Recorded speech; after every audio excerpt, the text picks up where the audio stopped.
বাংলাদেশের বিপক্ষে মাঠে নামতে আগ্রহী পাঁচবারের বিশ্ব চ্যাম্পিয়ন ব্রাজিল। কয়েকদিন ধরে বিষয়টা নিয়ে আলোচনা চললেও এখনও নিশ্চিত নয় শেষ পর্যন্ত ঢাকার মাঠে বাংলাদেশ ও ব্রাজিলের বহুল প্রতীক্ষিত ম্যাচটি হবে কিনা। সম্ভাবনা যেমন আছে তেমনি রয়েছে একাধিক বাস্তব বাধাও। বর্তমান সূচি অনুযায়ী আগামী 25 ও 29 সেপ্টেম্বর অস্ট্রেলিয়ার বিপক্ষে দুটি ফিফা ফ্রেন্ডলি ম্যাচ খেলবে ব্রাজিল। টাউনসভিল ও ব্রিসবেনে ম্যাচ দুটি শেষে 3 অক্টোবর কলকাতার সল্টলেক স্টেডিয়ামে ভারতের বিপক্ষে মাঠে নামার কথা তাদের। এরপর 5 অথবা 6 অক্টোবর ঢাকায় বাংলাদেশের বিপক্ষে একটি ফ্রেন্ডলি ম্যাচ আয়োজনের সম্ভাবনা নিয়ে আলোচনা চলছে। বাংলাদেশে এসে সম্ভাব্য আয়োজনের প্রস্তুতি যাচাই করে গেছেন ব্রাজিলিয়ান ফুটবল ফেডারেশনের একটি প্রতিনিধি দল। তারা জাতীয় স্টেডিয়াম, বসুন্ধরা কিংস এরানা এবং কয়েকটি হোটেল পরিদর্শন করেছে। মাঠের অবস্থা সন্তোষজনক মনে হলেও নিরাপত্তা, ড্রেসিং রুম সহ কিছু সুযোগ সুবিধার উন্নতির পরামর্শ দিয়েছে প্রতিনিধি দলটি। তবে বাংলাদেশ ব্রাজিল ম্যাচ আয়োজনে বড় বাধা হয়ে দাঁড়াতে পারে বাংলাদেশের নিজস্ব আন্তর্জাতিক সূচি। বাংলাদেশ ফুটবল ফেডারেশন ইতিমধ্যে 24 সেপ্টেম্বর থেকে 4 অক্টোবর ইন্দোনেশিয়ায় অনুষ্ঠিত ফিফা আসিয়ান কাপে অংশ নেওয়ার প্রতিশ্রুতি দিয়েছে।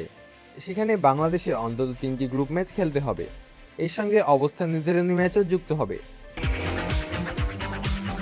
বাবা, এত এনার্জি কই পাও? এই পাওয়ার চুমুকে অ্যাকশন। ফলে 5 অথবা 6 অক্টোবর ঢাকায় ব্রাজিলের বিপক্ষে মাঠে নামতে হলে বাংলাদেশের সূচিতে বড় ধরনের সমন্বয় তৈরি করতে হবে। কেননা এক ফিফা উইন্ডোতে 4 ম্যাচের বেশি খেলা যাবে না, যা ব্রাজিলের সঙ্গে ম্যাচ খেলে দাঁড়ায় 5 ম্যাচে। এরপর রয়েছে অর্থের বিষয়টি। ব্রাজিলের মতো বিশ্বসেরা একটি দলকে ঢাকায় আনতে প্রয়োজন হবে বড় অঙ্কের অর্থ। তবে বাংলাদেশ সরকার স্পষ্ট করেছে, প্রস্তাবিত এই ম্যাচ আয়োজনের জন্য সরাসরি অর্থ ব্যয় করা হবে না। যুব ও ক্রীড়া প্রতিমন্ত্রী আমিনুল হক জানিয়েছেন, বর্তমান সময়ে একটি ম্যাচ আয়োজনের পেছনে এত বড় অঙ্কের সরকারি অর্থ ব্যয় করার সুযোগ নেই। বিদ্যুৎ ও জ্বালানি সহ বিভিন্ন খাতে সরকারের ব্যয়ের চাপের কথাও উল্লেখ করেছেন তিনি। তবে বাফুফে পর্যাপ্ত স্পন্সরশিপ নিশ্চিত করতে পারলে সরকার আয়োজনের ক্ষেত্রে সহযোগিতা করবে বলে জানিয়েছেন তিনি। আমিনুল হক একই সঙ্গে প্রশ্ন তুলেছেন, ব্রাজিলের বিপক্ষে একটি ম্যাচ বাংলাদেশের ফুটবলে দীর্ঘমেয়াদে কতটা পরিবর্তন আনতে পারবে।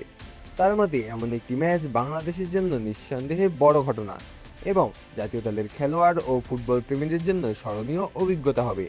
তবে কেবল একটি ম্যাচ দিয়ে দেশের ফুটবলের মৌলিক পরিবর্তন সম্ভব নয়। 90 সদস্যের বহন নিয়ে ঢাকায় আসার আগ্রহের কথাও সামনে এসেছে পাঁচবারের বিশ্ব চ্যাম্পিয়নদের। সবকিছু চূড়ান্ত হলে লাল সবুজের বাংলাদেশ ও হলুদ জার্সির ব্রাজিলকে একে মাঠে দেখা বাংলাদেশের ফুটবল ইতিহাসের অন্যতম বড় ঘটনা হতে পারে। তবে আপাতত নিশ্চিত হওয়ার মতো কিছুই নেই।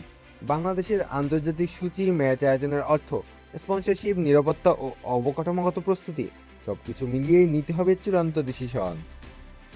শেষ পর্যন্ত পাঁচবারের বিশ্ব চ্যাম্পিয়নদের বিপক্ষে লাল সবুজের প্রতিনিধিরা মাঠে নামবেন কিনা সেই উত্তর পেতে অপেক্ষা করতে হবে আরও কিছুদিন। আলো আছে তালুকদার, অন ফিল্ড।